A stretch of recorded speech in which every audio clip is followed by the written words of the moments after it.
with Halloween coming up, many people are dressing up as their favorite Harry Potter character. Now, you can either go to Barnes & Nobles or some website on the internet and pay about $30 for your very own Harry Potter wand, or for about $20, depending on what supplies you already have, you can make your own. What you're going to need for this is you're going to need a dowel rod. Now, my preferred size is 1/4 inch, and I picked this up at Walmart. You can also get this at any lumber supply or craft supply store. It's about $1 or $2, depending on the store. And, of course, you're not going to want your wand to be this long, so you're going to need a pair of pruning shears to cut it with. And this cost me about $5. Then you're going to need some sandpaper. And most people already have this laying around, but if you don't, it's a couple bucks for like 6 sheets of sandpaper. You're also going to need a hot glue gun, which I picked up for about $5. And you're going to need some glue sticks, which cost about $3. Then you're going to need some Mod Podge, which costs also a couple dollars. And some different sets of paint, so whatever color you want, blue, brown. You're also going to need some seed beads, and I picked these up from a craft store for about $4. You're also going to need a ruler to cut your dowel rods and assorted paintbrushes. Now, I picked up all these products, aside from the seed beads, at Walmart, and the total was around $20. So if you have some spare time and you're crafty, you can save yourself about 10 or 20 bucks. I like to cut my dowel rods just about 12 inches long, and I use a pair of pruning shears.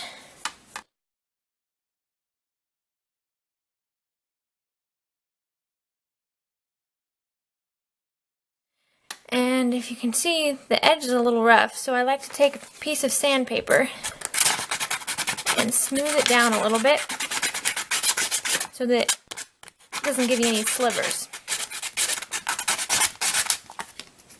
There, nice and smooth. Now we have to sand the dowel rod down, and here's one that I haven't sanded down, and here's one that I have. So as you can see, I kind of sanded it to a point here. So what we're going to do is we're going to take the sandpaper here, and we're just going to start sanding.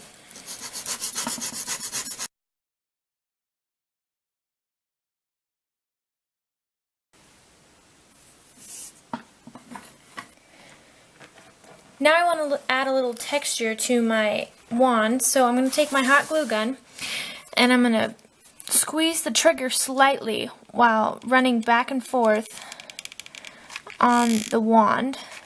So, kind of.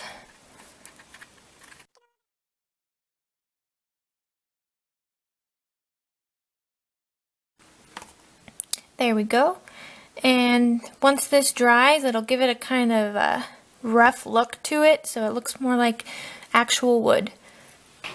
Okay, so now we're going to put the handle on the wand, and what we're going to do is we're going to take the glue gun, and we're going to use the hot glue, and we're going to start at the top of the blunt edge, and we're going to pile on the glue at the top and let it drip down in kind of a swirl, and then we're going to actually take the gun and use the heat on the tip of the gun, the metal part here, and we're going to use it, and we're going to kind of twist it to make the handle all twisty.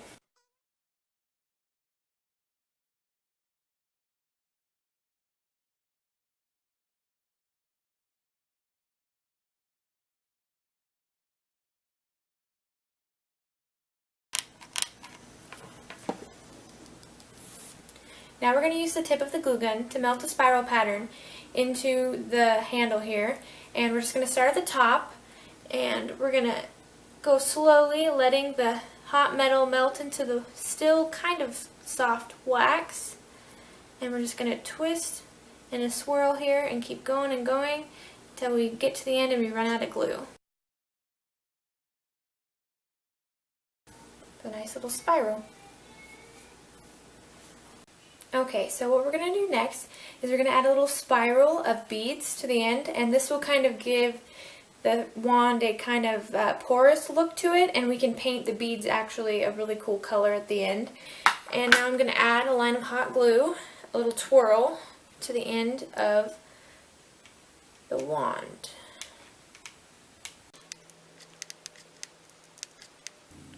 And I found the easiest way to do this is just to do it in your hand. Sometimes you get burnt, but it's not too hot by the time you're sticking the beads on it, and being able to cup your hand and hold the beads in it really makes it easier to stick it on. And then you're going to kind of push down on the beads a little bit, kind of flatten them out and get them stuck in the glue really well. And then move on, add more glue.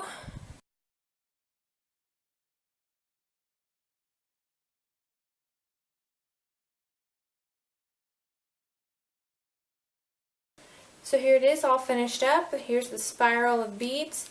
Okay, so now we're going to paint the whole wand white. This is going to seal the beads on because they're kind of still falling off a little bit. And this is also going to apply a coat that will help the color to stick easier to the glue because the glue is very soft. So you're going to get some white paint and a paintbrush, and you're just going to paint the whole thing.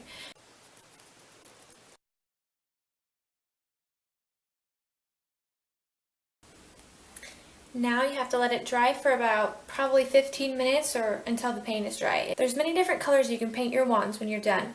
This one's just a basic brown and it has some black looping it. And this one I painted just a basic brown with a dark handle and some bits of color in the middle. The possibilities are endless. Choose your own adventure. Alright, now that your wand is done drying, you can paint it whatever color you like. When you're done painting your wand, you're going to want to seal it with Mod Podge. And you're going to want to use a paintbrush that you don't want to save because it's going to ruin the paintbrush more than likely.